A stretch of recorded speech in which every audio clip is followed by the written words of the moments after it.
Marketer of the Day, episode 569. Build wealth through franchise opportunities and replace your income with Mariel Miller. Hey everyone, and welcome back to the Marketer of the Day podcast. We're chatting with Mariel Miller, and Mariel is going to be talking to us today about franchising. Mariel has 27 years of experience in the franchise sector, and she uses her rich background to provide franchise-related advice and coaching to potential entrepreneurs, and she educates them on thoroughly vetting franchise opportunities, and her firm is thefranchiseadvisor.com, and her in-depth coaching is free of charge to the curious all the way to the serious candidate, and this is really a popular business model for people who are seeking that semi-passive, scalable, and these quality of life opportunities, and she expertly guides clients through a personal yet efficient discovery process and education and franchise search. So glad to be talking to you today. Thanks for having me on the show. It's fun. It'll be fun. Yeah, I mean, I think so too. So just to kind of get us caught up on what this whole franchise idea is, my limited understanding of it right now is if someone out there wants to create a new sort of business, why go the hard way? Why make some sort of mom and pop deli or dry cleaner or something? Why not instead plug into create a Wendy's or an H&R Block or a State Farm branch instead of having to figure it all out from scratch? Is that on the right track of what franchise is? Yeah, that's exactly right. With the right franchise, with a good, solid franchise opportunity, you have the ability to launch a lot faster. You have a lot of support and training. You have best practices are fleshed out. You break even and hit profitability generally faster than having to figure out on your own. You have the folks of the system that are there to collaborate with, and peer support, group buying power. There's all kind of reasons when people really start getting into a good research project here. There's a lot of reasons why some people would in fact take that route instead of starting from scratch. Okay, great. So it sounds like quite a bit of the system has already been debugged. You can just plug into something that works, and it might even save you years or decades of trying to figure all this out. And then the other thing that I hear a lot about this whole franchising thing is that you have to kind of pay a huge amount up front, right? You can't necessarily start small. You have to pay the big office just a huge amount, so that way you can show that you're serious and all these different things. Is that right? Yeah, so that's really wrong, actually. So awesome. Thanks for bringing that up. Yeah, that's probably the number one misconception. There's lots of misconceptions. The reality is that you could get into a very lucrative, and I mean very lucrative, multi-million-dollar grossing business for a very reasonable amount of money, the amount of money that most professionals who are working today or business owners could afford. Franchising is very financeable. The banks love it because they have proof of concept already. They have units open. They can look at numbers and economics. So they fund relatively much easier actually, than, a startup. So I tell people, in general, the people that I work with, not the investment groups or venture capital, but the people that I work with who are looking to do income replacement, strategy, or to build wealth on the side, either way, keep your job and do it, or replace your earning. You're going to end up somewhere in the range of $75,000 to $750,000, all in project cost, which includes all the franchise fees and build out and everything from marketing to 3 months of working capital. All of that is inside of a number that could be as little as $75,000, but so the average is closer to maybe $150 to $250. But the beauty is that the individual needs to come up with 10 to 30%, on average 20% cash injection, and the rest is financeable with very reasonable terms. So if someone really wants to do this, most people that I work with, it's very rare I have somebody who can't get funded or can't figure out the financial side of it. When people don't do this, it's not for that reason. Interesting. Okay, so that's really great to know, to sort of dispel that myth. So it sounds like just like any business, you do have to put up money up front. But I like the way that you explain that, where when you go to get these loans or you go to the banks, they see the franchise opportunity that you're putting together as a safer bet than if you were just going it alone. That's very well said. That's exactly what they look at, the risk profile of the business. And while the individual, coffee shop or dry cleaner or, shoe repair, whatever, might, be declined that loan because the person has never owned a business before, or they don't have relevant experience, or they don't have enough collateral, or whatever. As part of a good franchise system, one that the banks have previously funded, or maybe it's easier to write the business plan because the franchisor helps with all of that work. The funding tends to be quicker, and it tends to be more often. Okay, great. So I'm sure that in all your years of experience of helping out your clients set up these franchises here, I'm sure that you have some interesting stories about this sort of thing. So can you kind of like walk us through one of these case studies, if anything comes to mind, just as far as the like someone that you helped out kind of go from start to finish so that we can get an idea of what that story is like, what the process is like here? Oh, yeah, what the process is like? So, so someone's interested, right? They have an itch to scratch. They're just curious. And I work with people, like you had said, from curious, just like a research project, all the way to someone who says, I am definitely done with corporate. I am definitely going to own my own business. Or they say, I definitely want to get out of the stock market or real estate, and I want to diversify, and I want to build wealth through franchising. Find me a couple good ones. So anything on that spectrum we'll work with. And the very first piece of the equation is that we don't even talk about brands or concepts or likes or dislikes, none of that. We build a model of very personally, what are the characteristics the business has to have for you to find it investable? And that will take us a couple of conversations, on phone or on Skype. And we go through a lot of detail to figure out, are you realistic in your desire and your expectation, right? Can franchising do it for you? And what are the deal breakers? It's sort of like you create a list of the must-haves, the nice-haves, and the knockout factors. So now we have a model. So then step 2, franchising happens in about 70 different categories in our economy, or more, some say 90. So we work inside of what I use as about 25 to 30 categories that are doing very well. And we're going to go through those categories in a conversation, and I'll get a sense of your interest level.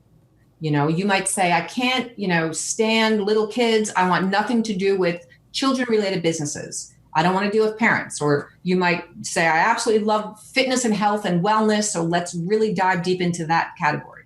And so that is a further filter to narrow down the search, because there is no limit, really. There is a limit, of course, but there are hundreds of very lucrative and very good opportunities out there. There are 3,000 or so companies that use franchising to scale. And of that, like any group of anything, you have normal distribution, you have your top 10%. So that's hundreds and hundreds of great opportunities. So that's too many to look at. So now we have a couple ways, to refine the search. We have your characteristics. We talk about your investment level. We talk about your income expectations. What kind of money do we have to make? All that stuff. And then we talk about the different categories that franchising is successful in. And now we have a good profile. So then the next piece is, then I'll go shopping and I'll look at the high performing companies that are looking for people like you, that want to come to your area. It's not spoken for. It's part of their strategic plan to open, in California, in Utah, wherever.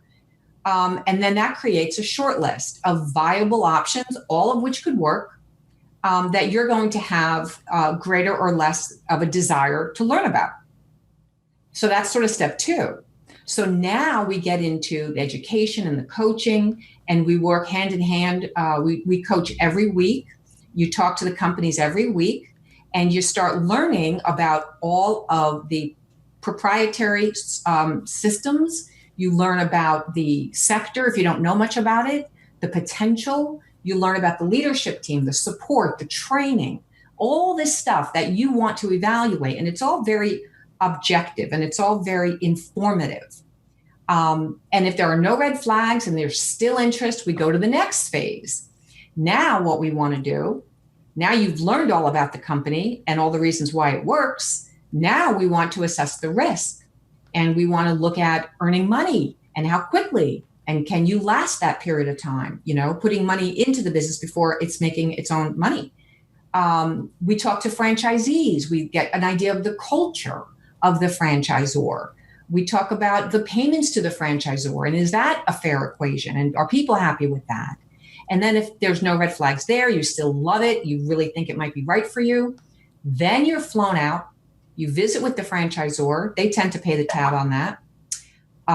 They like you, you like them, they make an offer. And my job, what I promise people is simply this. We will come to the point where you will have a couple offers on your desk of businesses that you find investable. And what you do at that point is completely up to you. So you're in the driver's seat. You're not clueless, running around and missing opportunities. You're not going down a rabbit hole. We take a broad approach in the beginning, narrow it down, through the process, and then you're in a great position to be objective and not be driven by emotion.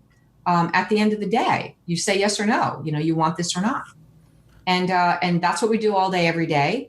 And it's not that simple, because during the process, people, we're going to walk away from some. We're going to refine the model. We're going to learn stuff we didn't know. New things will come up. Kind of like dating, as the more you're out there dating, the more you say, this is what I want. This is what I don't want. It's kind of similar. So it sometimes takes longer, but on average, I would say that we will work with someone, get them to the point of having offers of viable businesses within about 2 to 6 months. The average is about 4 months. And through all of that stuff, we'll connect you with funding sources. We'll connect you with legal resources so that you have a team of people working with you to lean on. Super cool. And like you said, it's not super quick. It's not super simple, but it is very logical in that. And I mean, just that kind of map that you laid out there, I mean, that's a great way of looking any huge decision we have to make, right? You say, well, I start off and I'm only going an inch deep at first. There's this whole list of things, and then I can quickly maybe cut that list in half or cut that down to 10%, and just by looking at immediately what I don't want. If you say, well, I don't want to deal with some sort of like a trampoline park or like something with kids or like a daycare center, but I might want to look into some fitness, health, and wellness. So first you narrow that down, and then you might then have a handful of choices in front of you, and then you begin going deep on those. And that's really great, because if we just looked at one, if we basically rolled the dice and said, well, I'm going to be looking into a Togo's or a 24-hour fitness, and you ignored the rest, then you might go down the rabbit hole and you might end up pursuing something that you really don't want to do, but there might be somewhat of a sunk cost issue there where you said, well, I've put all this time and effort and money so far, I might as well keep going. And that just sounds like a really bad way to go about things. But instead you say, okay, I'll narrow it down first, I'll go deep, and then if I see any of these red flags along the way, these dead ends, that's okay, because I still have the other handful of things that I'm pursuing. And so something that maybe you can clear up here is it sounds like there along the way there are people that you can talk to, right? Like if you're thinking about opening up some sort of franchise, it sounds like the franchisor that the way that you stated there, that they're very accessible, that you can chat with them even if things are in the early stages to still see if you're a good fit, right? Oh yeah, it's a very interactive process. It's what we call a mutual due diligence. They will check you out while you are checking them out. If either side of the equation loses interest in each other, we part company, and that's part of what I do is communicate that information to keep it easier for both parties, right? So from the very beginning, we are going to engage with an executive over at the franchise company, and his job is to take us through a process and educate us on the business and on why it works and on the systems and on the support and all that stuff. That's the first half.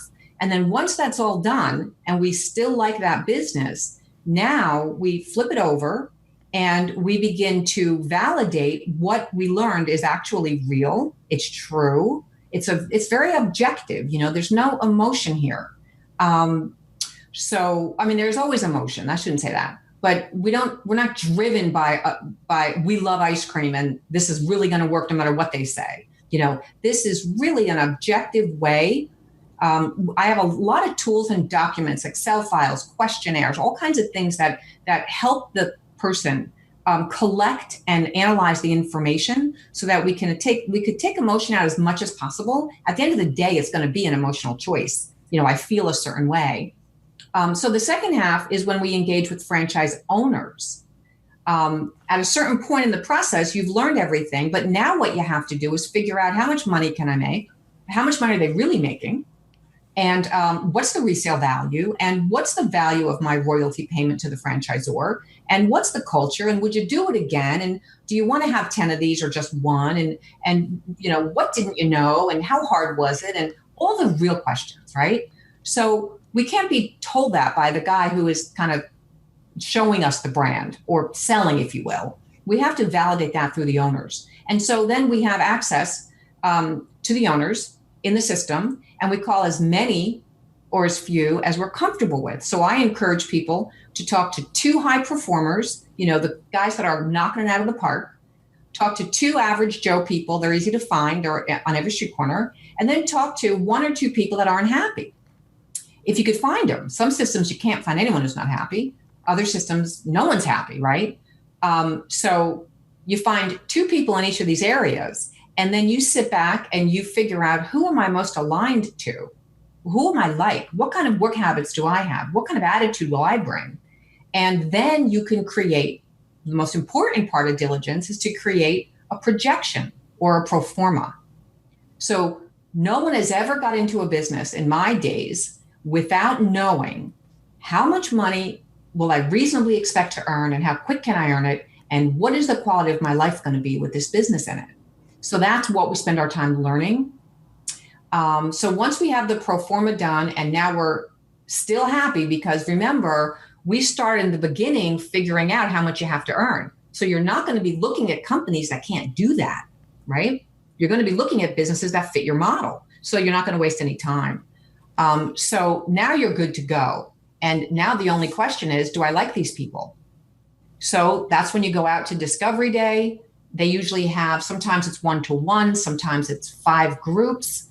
There's one brand, it's so successful right now, growing so fast. I sent 2 folks out there last month. There were like 33 people from all over the country for this 2-day event. And that's how it is every month for this group, because they're just stellar. It's a great opportunity. The margins are good. The numbers are good. It's reasonably priced. It's got all the characteristics people like. But generally, it's a smaller group.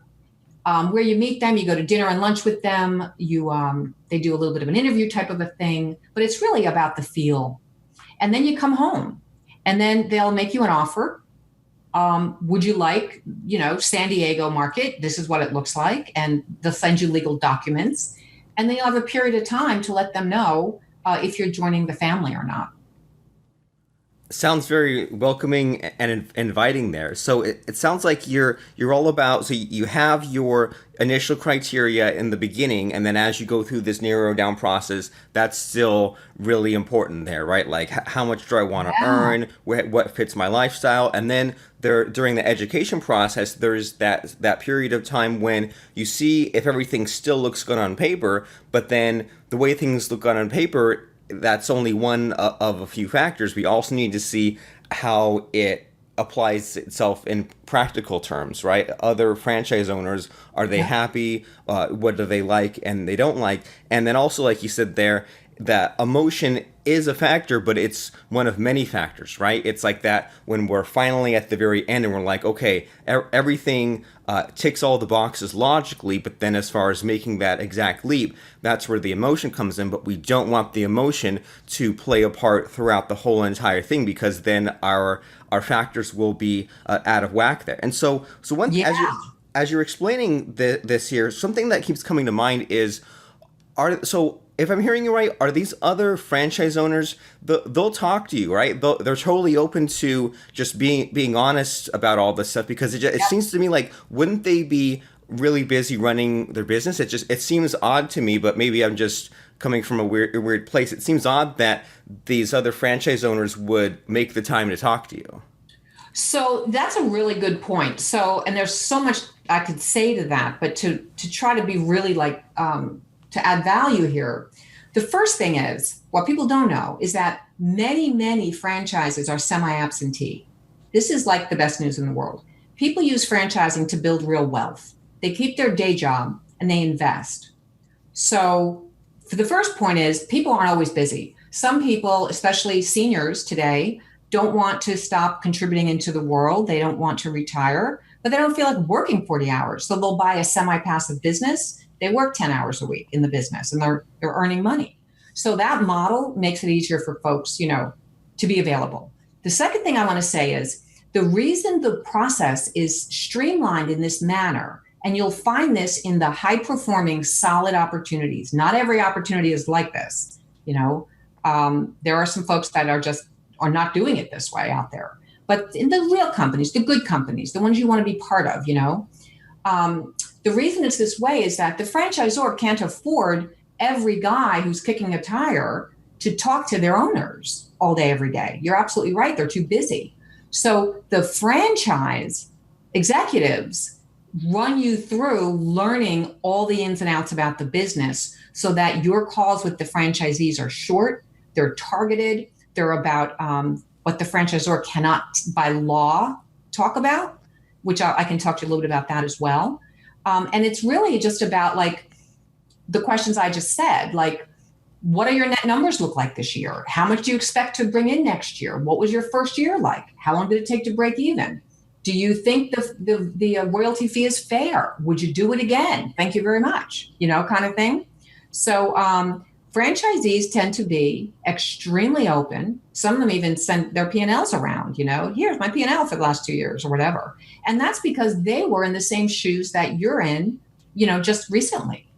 They wanted to, tap into the truth of what's going on. They needed people to talk to. So they turn around and they do the same favor.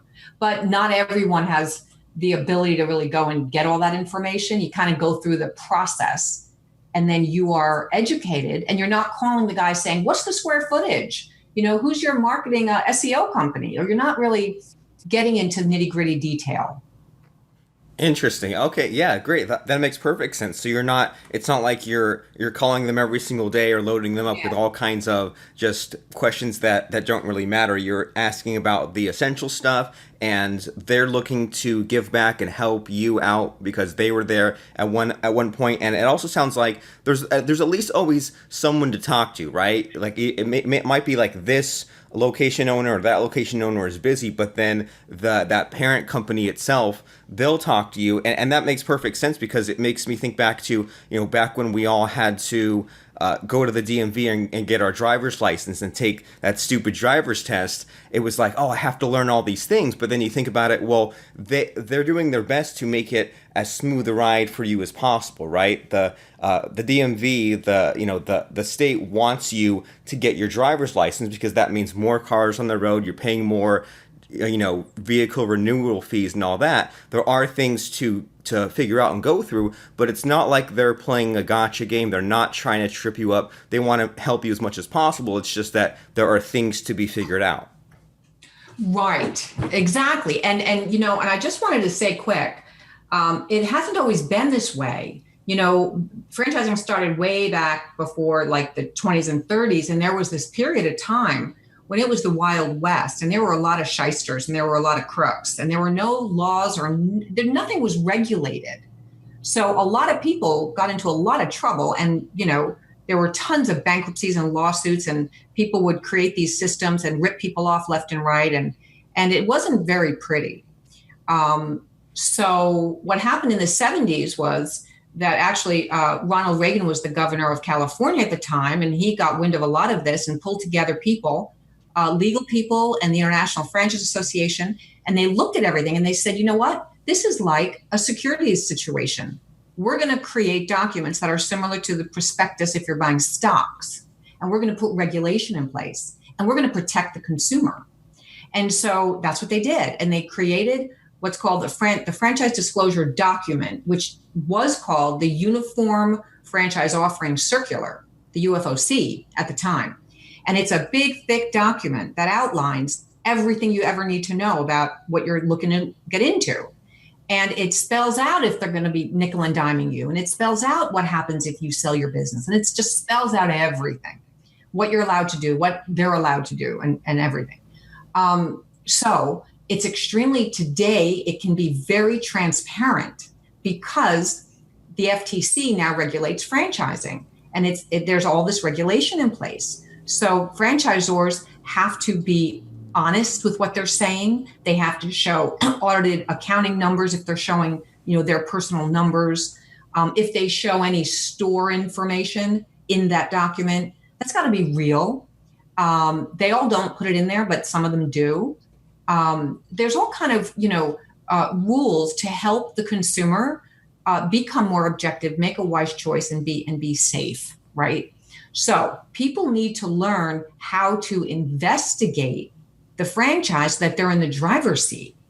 Because today, especially with the internet and all the information out there, it's a process that anyone could learn. And then you could go out and evaluate businesses against businesses and make the best choice for you and your family. Interesting. I love it. So having said that, I don't know if this is too loaded of a question or not, but is there an easy way for someone to know, even before they jump into this sort of stuff, if franchising is for them or not? Or is it a matter of there's so many different businesses that's not an easy question to answer up front?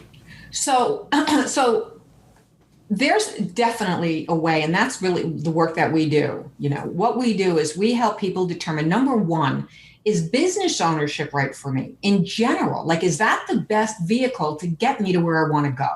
Maybe a job is a better vehicle. Maybe real estate investing is a better vehicle, right? So is business ownership right for you? And then two, if so, is franchising the style right for you?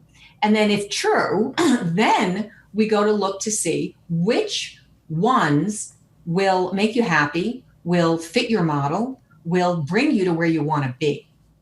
Or do they exist? Is it realistic what you're looking to do, right? So all of that's answered. And at the end of the day, if a person goes through this process, they will know the answers to those three questions. Is business ownership right for me? Can I succeed as a franchise owner? Can I survive in that system? Will I be satisfied, happy? Will it be lucrative, et cetera? And if so, what are the sectors, the industries, and even the brands, even the specific, units that I should be looking at that can take me to my ultimate goal? Because it's only a way to get somewhere. So we need to know where you're looking to go. And that's the process that takes anywhere from 2 to 6 months to determine.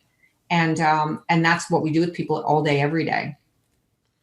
Awesome. I love it. So it's going back to your narrow, go through the process and narrow down the decisions kind of mentality there. So it's not just, like we keep saying, it's not just a matter of, well, this one opportunity sort of came by me. I decided, Togo sounds fun, or some friend wants to jump into getting a Burger King set up. Instead of just leaving it to chance, you decide where you're at, where you want to go, and then you narrow it down in order to get there. And so, are there any franchises out there where we would be maybe surprised that they're franchises? I mean, I know that's kind of a weird question, but like only a handful of businesses come to mind when someone says franchising. But I'm sure that you've seen some crazy stuff out there where it's like, oh my gosh, I had no idea I could just plug into that proven system there.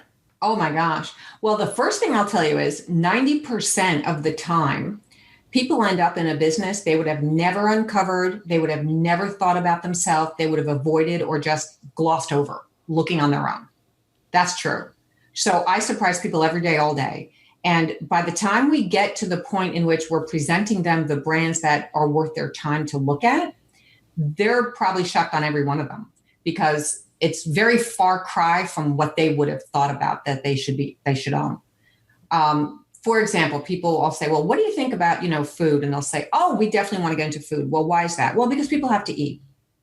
Okay, so you're looking for a recession resistant business. Is that what you really mean? Well, okay, yeah, we're risk averse. We want something recession resistant. We figure people have to eat, so we should be in food. And then when we get into what do you do every day, we find that what they have to do every day, they would hate. Or we find that it's totally against the quality of life model that we built, So food is absolutely off the table because although it fits one piece, some food concepts are recession resistant. Okay, great. It doesn't fit the model. Or they'll say, like you were saying, well, these donut shops are going all over the place and we really got to get in on this and we're going to get one. And meanwhile, they throw off $40,000 a year net revenue, but you're trying to replace a six-figure salary. Like that's totally not going to come up in the search for you because it wouldn't fit. So people are always shocked. There are franchises happening in, like I was saying, somewhere between 70 and 90 different categories in the economy. So there's really, there isn't anything that you could think of that is a good service or a product that probably doesn't have a franchise model in its space. So there's everything from, I'll just think of some stuff that's kind of out there, in the pet industry is absolutely booming and only got into franchising about 8 years ago. So it's very much emerging. Terrific opportunities for emerging brands, to really make a name for themselves in that industry. There's everything from boarding and grooming all the way to people who come to your backyard and pick up your dog poop because you don't want to. Those are franchises. Nice. Yep. There are franchises that will home-based business that rents out swimming pools in hotels and all over the place and does swim instruction for children. $1 million businesses we're talking about. We're not talking about rinky-dink businesses. We're talking about significant seven-figure businesses that people are building in services that are like that. There's mosquito control. There's tree removal. There is, porta potties.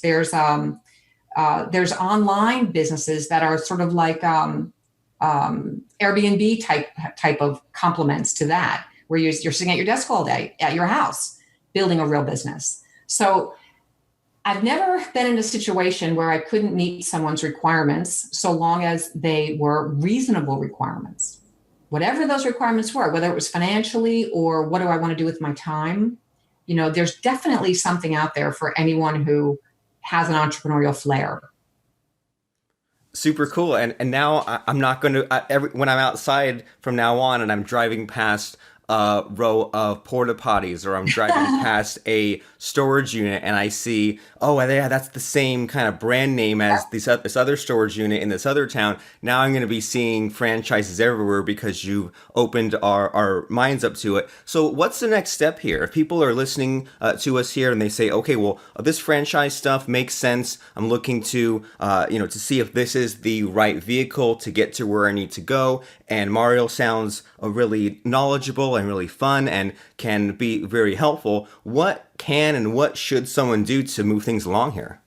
Well, yeah. So thanks for that. So I'll be happy to talk to anyone who has a curiosity, about the space and to determine if we click and we should work together.